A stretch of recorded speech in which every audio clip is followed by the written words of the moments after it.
Hi guys, and welcome back to another episode of Rebuilding Wimbledon. I decided to start today's episode on the youth intake since it came through literally the day after the last live com. So yeah, if you are still enjoying the series, of course, drop a like on the video, that'd be superb. And today's question of the day is this: what number would you have on the back of your football shirt and why? Now for me, it would be number 11, just because 11 is kind of like my lucky number, I suppose. And that's not to say I'd be playing up front.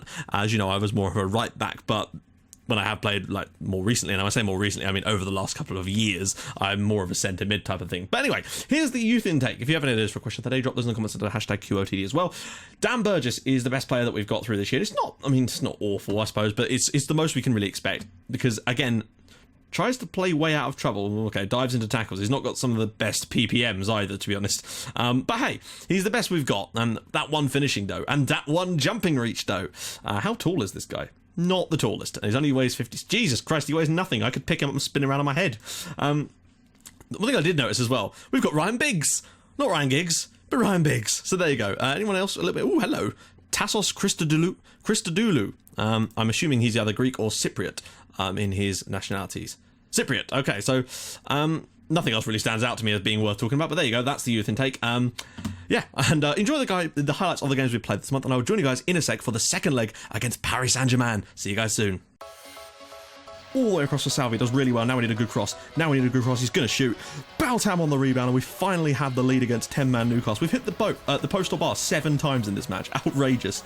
1-0 Wimbledon. Top, Baltham has the pace. Can he get that first touch? Needs to slip it through for Peter. He's got Salvi out wide. Salvi's in, and Salvi scores. It's 2-0 to Wimbledon now. Alessandro Salvi's 11th of the season. Lovely little assist from Peter. Good awareness. 2-0 against 10 men. Should be game, set, and match now. Takes it round his man. Looks over the top for Peter. Peter's through, and we need a goal to get his form back. Oh, not quite, but Baltham again on the rebound. It's 3-0 to Wimbledon now. Imran Baltham now has his 10th goal of the season. Lovely work from Peter getting in behind. That's what I like to see. Through for Fabio. That's slowly offside, surely. No, it's Wimbledon 4, Newcastle 0. Fabio with the goal. We really have taken them apart after their red card. There we go, 4-0. It's just as well they got that man sent off, because I don't think we'd have scored otherwise, but we dominated after that, and that's the main thing. Comes back for Fabio, finds Peter. Can he get the shot away though? He needs to skin his man, goes back for Fabio instead. Who scores? It is Manchester City 0, Wimbledon 1. Peter sets up the goal with his 10th assist. Fabio takes it for his 24th goal. What a man. Baltham into the channel for Masek, bombing forward of all people. Will he get the shot away? He has. It's 2-0 on defensive in the final minute of the final 10 minutes. It's Manchester City 0, Wimbledon 2. We're going to an FA Cup semi-final, guys. There we go. Manchester City 0, Wimbledon 2. We've mugged them off there, but a good result. Very good. Salvi's just determined to run through everybody. Goes for the cross. Fabio's in there, and it is 1-0 to Wimbledon. Cross, bang, lovely. Time from Salvi, takes a touch, comes to the back post. Baltham puts it in. It's 2-0 to Wimbledon. Wimbledon 2, Cardiff City 0. 11th of the season for Imran Baltham. He's having a lovely time. 2-0. Dixon, watch out, guys. Come on, let's not get silly now. Oh my god, are you serious? That's a little bit annoying. Okay, 2-1. Well, there we go, 2-1. A little bit disappointed to only win it 2-1, but it's good to see VDH back and playing some football. That, if nothing else, is a big positive. Goes inside for Fabio. There's a bit more space opening up for him. He finds Baltham, and it's 1-0 Wimbledon. Fabio slips it in for Baltham, who scores his 12th goal of the season, making him the second highest scorer on the team, and we lead in the FA Cup quarter-final. Frascoli's free kick, whipped in. Baltham's header, and it is 2-0 to Wimbledon now. Imran Baltham with both of them again. He's really stepping up towards the end of this season, and I think a semi-final is on the way for us. As long ball whipped in, Icardi. Oh my life, guys. I mean, we're doing so well, and then that. Jesus. Salvi skips around his man, pulls it back across. Baltham's in there, it's a hat-trick. Wimbledon 3, Liverpool 0. Imran Baltham's first ever senior hat-trick for us, and he has been the star today.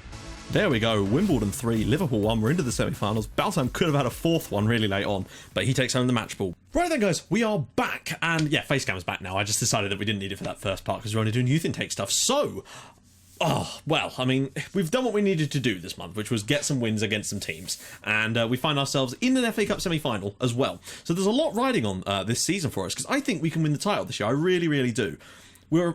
We've got a game in hand on Chelsea, but we are 1 point behind them, which means if we win it, we can go 2 points in front.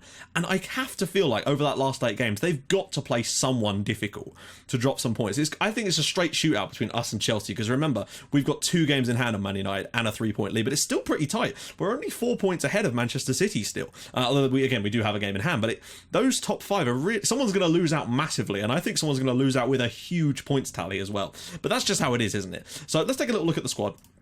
Fabio has 25 goals this year. Baltham now has 14. Salvi with 11. Peter's still only on 9. After a really explosive start to the year, he has kind of tapered off. I want to see at least double figures in both goals and assists from him, though. That would be ideal. Because he's still playing well enough. I just want to see a bit more from him next season. If he can get a full year out of him, I feel like he can develop into an incredible player. But again, that is a part of the system that does kind of need work. Although I think the system works pretty well, even though the striker doesn't always score that many goals, because now Fabio, with 25 from that deep line role, is doing the business for us. Salvi's got himself 16 assists. Fabio's got 10 assists as well, which is outrageously good. Ramslar's actually got 7 assists, and he's only played 8 times from the start. But that's more like it. Baltham, Fabio and Farmer all above 8. Now, Masak is suspended today, which is not so good. So we might actually end up having to play Ramslar. I'm not entirely sure. Farmer is suspended for another league game, which is a bit poor. But you can see, we've done what we needed to do. You know, Newcastle beating them 4-0 was slightly harsh on them, perhaps, but they went down to 10 men and then we just rode through them. Baltham has actually scored 5 times this month, which has been superb. A hat-trick and a brace. Fabio, of course, has also grabbed himself 1, 2, 3 goals as well. So looking very, very good. Better defensively and into the semi-finals of the FA Cup, where we will be playing either Leicester or Derby. So I think we've got a really good shot at an FA Cup final this year as well. So even if we were to go out the Champions League, which I feel like we probably will do, perhaps not today, but you just never know. And then I think we've got a good shot at maybe a League and Cup double still to really give us one last sort of idea of what we need to do next season, which will be going for that Champions League. But yeah, you guys did say that you wanted to see another season after that, according to the straw poll. So maybe we can go after the World Club Couples or Club World Cup or whatever it's called and try and win all that stuff. Try and do like the Hex Tuple or something. I don't know. And then just settle things nicely down for a new save after that. But that's we're getting a bit ahead of ourselves, because the fact is we're only 3-3 in this game and it's only the first knockout round. Arsenal, Schalke, Dortmund, Chelsea, Barcelona, Man City, and Sporting are through. Sporting actually knocked out Real Madrid, so that's one big team down. Great. Mohar and Masak are both out, so Leicester will start, which is not a big problem, really. Achabar will be in the middle. Peter, Fabio, Baltham, Salvi. Manquillo's back in, which is fine. Right, bench stuff. Van den Hooijdonk can play, and I'm going to get him in there as well. He's playing some reserve games to get his fitness back currently, which is fair enough. So he will play. He'll probably feature in the final league games of the season, but it's just great to have him back in the team, to be honest. I'm also tempted to put Everton in instead of... No, we kind of need Diallo, but we don't really need anyone instead of Bozzo. Manquillo doesn't really get injured very often. Of course, now that I've said that, I've obviously jinxed it. So, what we need to do today, avoid defeat. Unless we draw 3-3 or 4-4 in this match, then all we have to do is avoid defeat in this game. Now, you might think we'll set up with a more defensive approach. I feel like we're at home, and I think they're going to play different against us at home. But again, we'll play it by ear. I think we're in a really good position to get ourselves through to the quarterfinals, which is what the board wanted, and that's fine. I think we could possibly win this on the night as well. But again, and Mbolo's going off injured inside. Oh, crap. Right, Mitchell Smink, this guy. I recognise that name. I don't know whether I recognise... I feel like I've seen his name before. It might have been a player I went after. It might not be. I don't know. But that name does ring a bell. I think he's Dutch. Achabar. Either that or it might have seen it. I want to do a thing where I look and see if I can find like who are the best regen players in the world, even if it's ones we can't sign. Fabio's through. Fabio on the rebound. Oh, and just show you guys who maybe the best regen in the world is, because it certainly isn't going to be someone that's playing for us, is it? It'll be someone that plays for Barcelona or PSG or something like that. But we've had a good start. Good start is good. 20 minutes in. Oh, no. Malcolm. No. Oh, my God. These fucking free kicks. I swear to God. This is the same thing that happened against Liverpool. I don't know how to... They're so easy to see what's going to happen. They're just going to clip it, and a guy will be running in at the back post. Nobody tracks him, and it's 1-0 to Paris Saint-Germain. Against Liverpool, it didn't really matter because we were... You know, Imran Baltam played an absolute worldie of a game, but I believe in that Liverpool game, that was their first shot of the game, and it really sucked. Malcolm, look, you can see what's about to happen. They just ignore the runners, and you shouldn't really be scoring a header from there, but hey, it's 1-0 to PSG. We've got a game on our hands now, and we kind of can't afford to drop too deep now. We've got to try and go at them, but we do want to take a little closer look at their strategy and our strategy. So they've not really done a lot. We're going more to this right-hand side, so that's the first thing we're going to try and exploit. I might actually switch it to mixed passing, because some of our better passing has come from that sort of area as well. I'm actually going to up the tempo a little bit.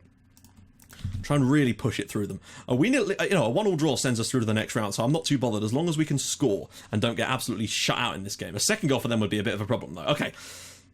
Right. We're playing well. Yeah, we're going to have to shove a rocket up them. There we go. Actually, no, let's just leave it at that. Sometimes I feel like that takes the edge off it a little bit. They're playing out from the back, generally playing quite long passing. it's a difficult situation because we don't really have time on our side. So what we're going to do is a bit of high tempo for a little while. And if that starts to be a little bit, actually, we're going to push everything and really try and hammer at them. No, I won't turn on dribble less. That's the first plan. We can switch things around about 65 minutes and change things up and maybe go to a much lower tempo with a more withdrawn idea. Because I feel like they're going to have to start dropping back at some point and playing on the counter. And we want to make sure that when they do that, we're ready for it. Because we can't really afford to concede that second goal. But at the same time, we also need that. We need our first goal. Right. Anyone playing really poorly? We're doing okay, but we're not creating that much. And I wonder if now might be the best time to drop the tempo down first. So we're going to drop the tempo down to much lower first. Just knock that down a touch as well. That's the first stage of this plan. Right, next thing. Who's not playing well? A lot of people are frustrated. Baltham, despite how good he's been lately, I wonder if maybe having an extra option with more of a winger approach from Isla could be the key for us. Peter's not had the best game either, and I wonder if maybe Mateus for the final few minutes here. We've got Everton as well if we need him, but Salvi's probably the key man for us here. Right. Slow that tempo down. Keep the high line because they're not really getting in behind us.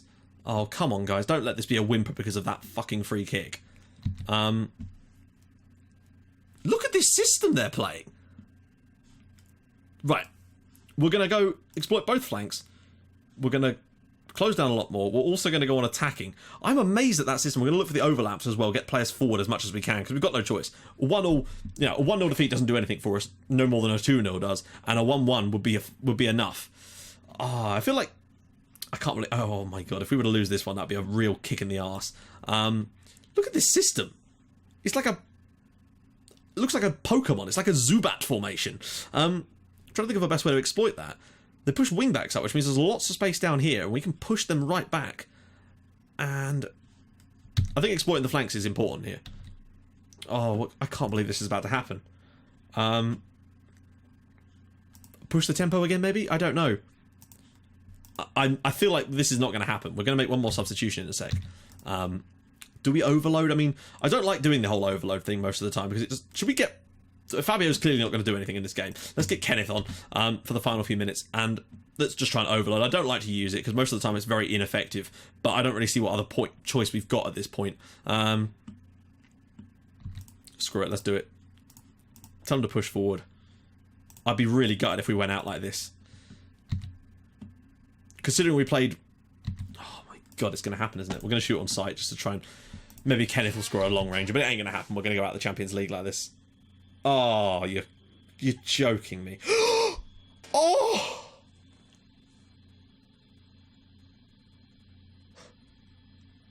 And that's it. We're out. I can't believe we've gone out. I don't know, like, you win some, you lose some, and today we lost, and that was really, really poor. I think we had enough chance. Yeah, we really should be disappointed. Not because PSG aren't a really good side, because they absolutely are, but in a situation, in a game like that, where the stats read like that, and we had every opportunity to try and win this match, to go out like that, having done all the hard work in the second leg, is a real kick in the teeth. Well, no Champions League for us this year, but it does mean that we can now concentrate on trying to do the League and Cup double, I guess. I'm just gutted to go out that early. I really thought that we were going to go through, frankly. When we got that great result in the away leg, we just couldn't do enough in the home leg. The chances were there. We had enough opportunity. I mean, that Zissa chance at the end. Imagine if he'd scored that. 90th minute to send us through. Oh... I feel a little bit ill now. That was really, really annoying. But there you go. That's just one of those things that happens in FM, isn't it? I don't feel like there was much more we could have really done tactically. We created a decent number of chances, had enough shots to probably feel like we could have scored one. But hey, when you can see stupid free kick goals like that, that's what's going to happen, unfortunately, isn't it? I don't know. I've tried all kinds of things to stop those free kicks, but they are so annoying because the players are right there. They're set to mark those guys, and then they just let them run in anyway. Oh well, there you go. So next episode, guys, we've probably got 2 games left, although if we get to the FA Cup final, obviously that could be something different as well. I'm thinking probably Leicester or Swansea. Let's do Leicester away, although there will be another game in there too at some point. Actually,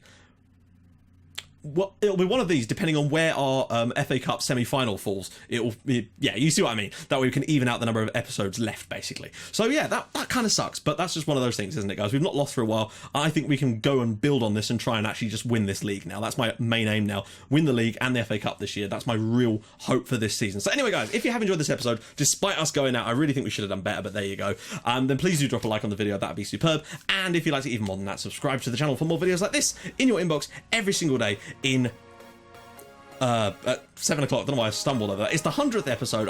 Thank you guys as well, just for like sticking with it to 100 episodes. I can't believe that as many people as you do want to watch me basically yell Christ on a bike and jazz hands, all that jazz and all that kind of crap for 100 videos. But hey, here's to 100 more. Probably not on Wimbledon though. If it takes us that long, I'd be very, very annoyed. But there you go, guys. So I'll see you guys in the next episode for either Swansea or Leicester City. Thank you so much for watching. Bye bye.